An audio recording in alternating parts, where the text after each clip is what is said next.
Hello and welcome to Charter School Marketplace from the 7 Degrees of Change Foundation. I'm Matthew J. Norcross, filling in for our usual host, Paul J. Norcross. He is out this week due to an injury he sustained while on his way to California.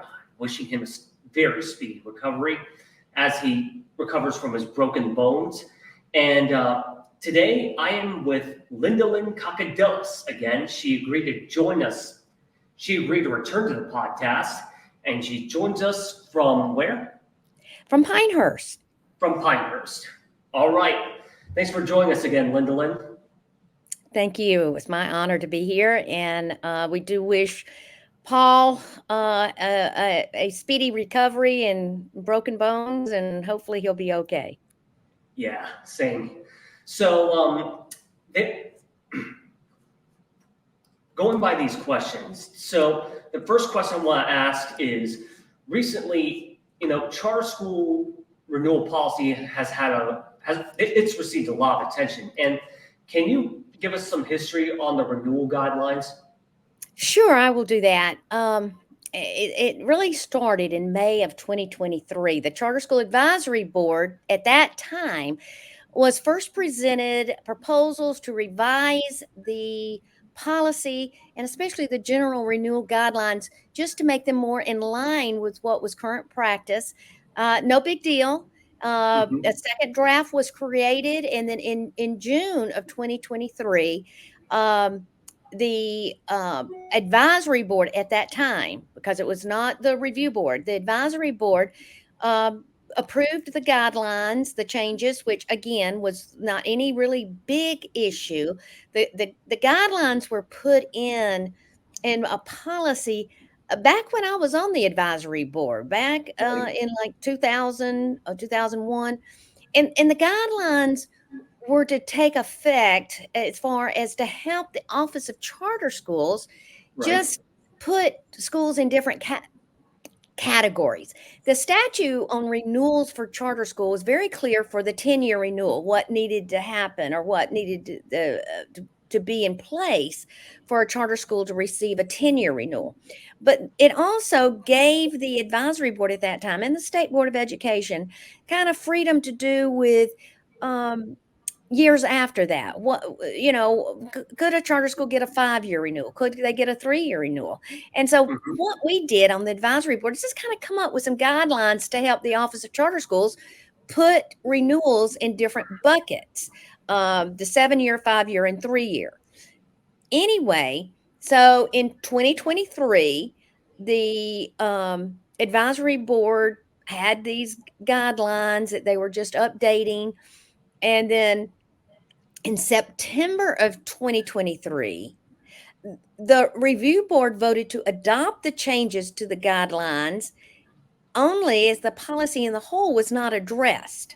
It was not addressed. It was just these guidelines.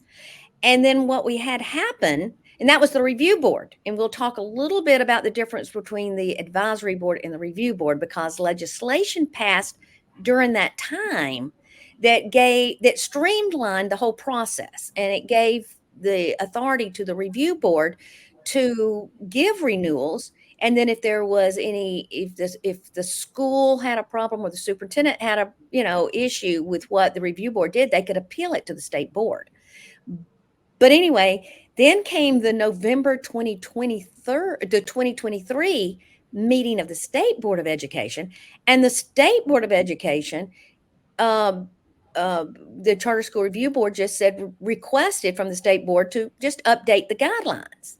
And then from November 2023, this has led to months of meetings because the state board came up with their own policy. I mean, totally different than what the review board sent to them. And there was lots of changes and lots of concerns about that. So that brings you up to November 2023.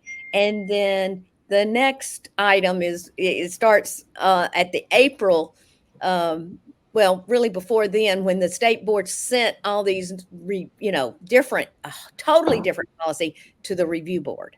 And then it started the kind of controversy because there was a lot of disagreement in what should be in that policy. Very interesting stuff. So what does the statute say about renewals? Well, the statute is clear in that, like I said, the 10-year is set in statute, but those under the 10 years, it gives leeway. And now with the new statute that established the review board, now with that, the review board has the total responsibility for deciding these renewals. So the state board was saying, oh, it's our constitutional responsibility because we need to make the decisions on when these boards and what happens. But they always forget the last part of the Constitution, the North Carolina Constitution, Section 5, powers and duties of the State Board of Education. It says, they shall supervise and administer the free public school system and the educational funds provided for its support, and shall make all the needed rules and regulations in relation thereof. And then as a comma, and this seems to be left out by the state board, it says subject to laws enacted by the General Assembly. And so they've really kind of totally left out Session Law 2023-110, which established the review board. And it says that the review board shall have the following duties: to make recommendations to the State Board of Education on the adoption of rules regarding all aspects of the charter school operation. And that's even to review, approve, or deny charter applications, renewals, and revocations. So there's a couple of issues here. Number one, it's very clear that these policy rules that come from the state board, it is contrary to what the session law says. The session law says they should come from the review board to the state board. And now we have the state board sending them to the review board, and the review board has not unanimously approved it at all. So what happened in March and April, what happened in April was the review, after months of discussion with the state board, the review board approved unanimously the renewal policy, updating language, making clear that everybody understood what was in the guidelines, and sent that to the state board. The state board got it and said, everybody thought the state board was just going to approve it because they had been meeting, in good faith with the review board. And everybody thought, oh, well, it's already, been approved. It's just, we're doing the formality of it.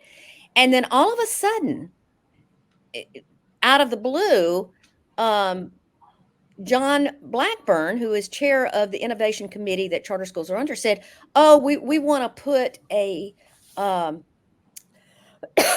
amendment to the policy. And everybody was saying, what was going on? The amendment was only just a few sentences, and I want to make sure I get it right here. So I'm gonna read the policy and what was changed. What came from the review board was this: the general renewal guidelines, and of course that's what I said, it's what determines the 7-year, 5-year, 3-year renewals or revocation. Mm-hmm. Are used by the Charter School Review Board and the Office of Charter Schools to determine renewal recommendations and decision. The Charter School Review Board may make an alternative renewal decision not included in the general renewal guidelines. That is what was presented to the state board. The state board then took that last sentence and reworked it, and basically was just trying to, and why I really don't know, but they were just trying to change a little bit. And of course, this is not in line with statute that says the recommendations must come from the review board. This was totally ignoring that statute, but this is the wording that they used. and it's just a sentence. They took out what I just read, which is said the review board can use it as guidelines, but they may make another decision. It says, absent exceptional circumstances as documented by the review board, the general renewal guidelines set forth are used to determine the renewal recommendations and decisions. Much stronger language, and took out some of the flexibility that the review board might use. Now, talking to the leadership at the review board, Bruce Friend and John Eldridge both say that, well, we would have documented it anyway. If we're going to change give someone a different renewal year than what's in the guidelines, we would document why we would discuss that. So outside of it being a power play, the review board says we would do that anyway.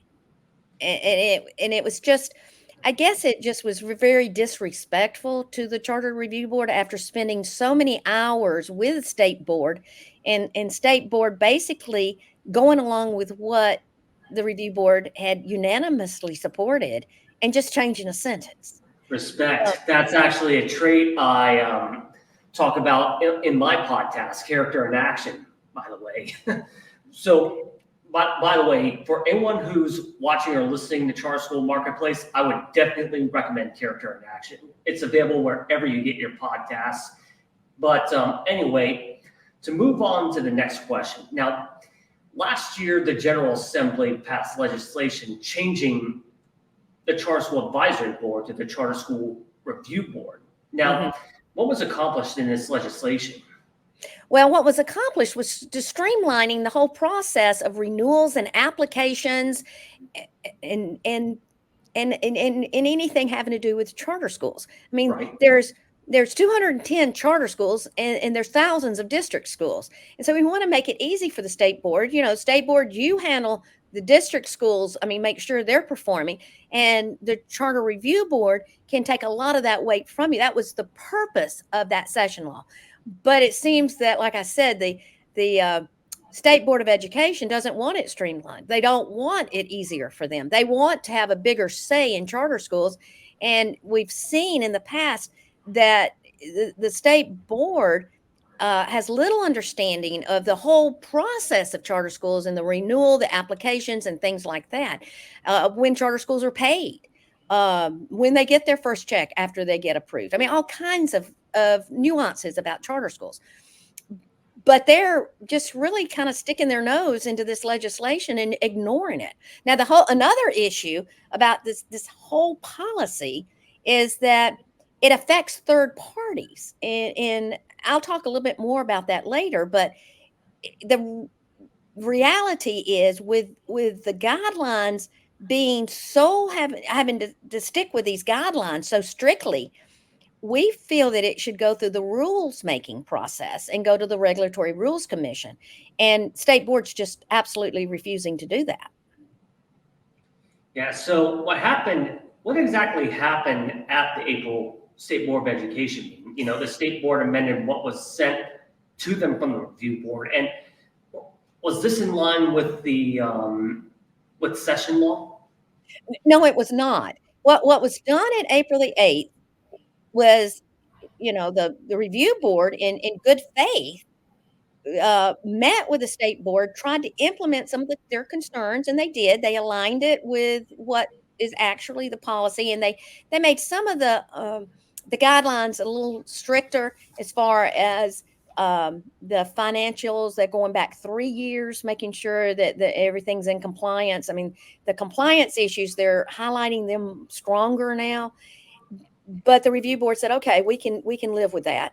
So in good faith, the Review Board presented their policy that they had approved unanimously, and then all of a sudden the State Board begins to amend that policy, and it never went back to the Charter School Review Board for their comments.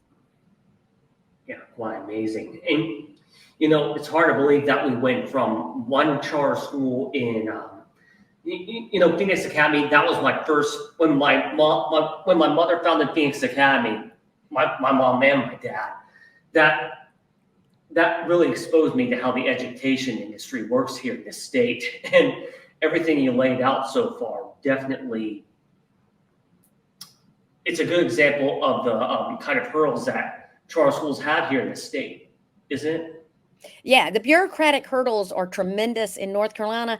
And that's one of the things the coalition works on, and we work on it every day, is to stop the regulatory creep. And again, we take the position that this, they call it a policy, but it really is a rule because it affects third parties. It affects every one of the nonprofit boards that run charter schools. Right. It affects the operators. It affects the parents because the renewal is extremely important for a charter school to go borrow money and build a building. I mean, these renewals are extremely important. And so now with the State Board of Education saying, "Oh no, it's not a rule, it's a policy. Therefore, we're not going to the Rules Commission," is very concerning. Now, what possibly could happen with this is, let's just say a charter school gets a renewal that they disagree with, that they think they should have a higher one. They could take this to court and then question the validity of the policy because it didn't go to rules. It didn't. No one sent it to the administrative unit there, Regulatory Rules Commission, to see if it aligns with state statute. That's the purpose of the Regulatory Rules Commission, is to see the policy rule that's written and see if it aligns with state statute. And that never happened with what the state board passed in April. And we're still kind of waiting for the review board. I know they're looking at this, and they may have some comments as far as their position on if this really could be held up in court. Wow. It's quite amazing stuff. And it's an ongoing battle, as my dad would say, you know?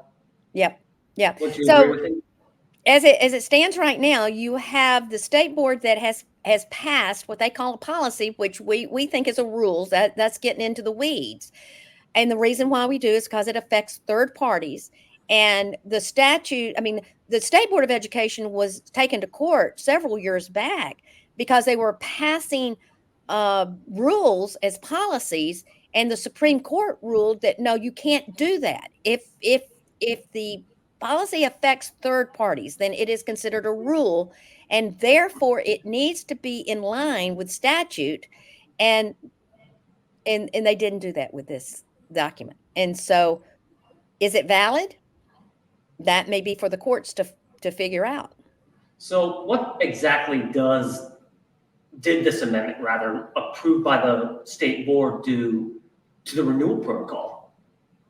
Well, it's put a lot of weight on these guidelines that you'll find online. If you look up renewal policy under the state board, you will see the guidelines, and what this started in 23 as just updating the guidelines, just, making them align with what was being happening. Now they have put a lot more regulations, or looking back at past history, any kind of compliance issue. And charter school leaders know those can be all kinds of compliance issues. And it doesn't really take into context whether the compliance issues have been resolved. I mean, if they've been resolved, that should not come into effect with your renewal. It really shouldn't. And so it's the regulatory creep. And like you said, it's the bureaucratic red tape that is making it harder for charter schools in North Carolina, which is a concern for the charter school movement. I mean, like even this year, we've got over 85,000 students on charter school waiting list, but we're only having 3 charter schools open this year, which is fewer than in the past few years. We have not seen that few, even when we had the cap. When we had the cap is when we saw that few. Yeah, quite amazing. Over 80,000 on the wait list and only 3 opening. That's nuts. Well, I think the education establishment uh, the past few years, even like right before COVID, you were seeing the district enrollment starting to decline. A lot of this was due to homeschooling too. And after COVID, homeschooling just skyrocketed. Also, charter school enrollment, also private school enrollment. But we have continued to see the district school enrollment decline. And I think the education establishment that really, they just don't want parents to have options. Um, they're making it tougher for entrepreneurs, for people to come out and start charter schools. It's just getting harder and harder in our state. Got it. So what concerns the coalition and the actions that have been taken? What concerns the coalition I in think the actions that have been taken by the state board? I think our biggest concern, number one, is not following the session law that says anything pertaining to the charter schools, as far as rules, should be generated from the review board to the state board. And what we're seeing is the state board ignoring that and adding their own amendments to what the review board has not approved. That's one concern. The overreach of power there that is not in line with statute. That's one concern. The other concern now is, okay, this has been passed. It's been passed by the state board. What is its validity? It did not follow statute. It has not gone through the rules making process, administrative rules making, and is it valid? If I was a charter school leader and I had a renewal and I did not get what I thought I should have, I could see taking this to court. Yeah, quite amazing. So finally, one more quick question before we go. So what do you see? What do you see the future hold for renewals in the state? I'm concerned now. We've been, the leadership of the review board and some of the review board members I've talked to have assured me they're not changing what they're doing. If they've got concerns about a charter school, it would be very clear. And again, the one thing the policy doesn't, or the rule that the state board passed, one thing they didn't do is say you can't. They didn't just overtly say we'll hold strings. You can't give a renewal that we don't agree with. Okay, Right. that was not passed. So the review board says we're just going to continue to do what we have done, and we'll document. We would document it anyway if we gave a charter school something different than what the bucket they would fall under with a 7, 5, or 3 year, and we're just going to continue what we've done in the past and make it very clear that we're moving forward. All right. Very impressive. Lindalyn Kakadelis, thank you so much for returning to Charter School Marketplace. It was an honor and a privilege to have you on the show. Well, thank you very much for asking me to come on board. And anytime, thank you for what Charter School Marketplace is doing and trying to keep everybody aware of policy issues that affect and the policy makers that affect charter schools. All right. We'll leave it there. And for all you viewers and listeners out there, don't forget you can listen and subscribe wherever you check out your podcasts, whether it be on Apple, Spotify, your YouTube, or wherever you watch or listen. Thank you all so much for watching and for listening, and goodbye.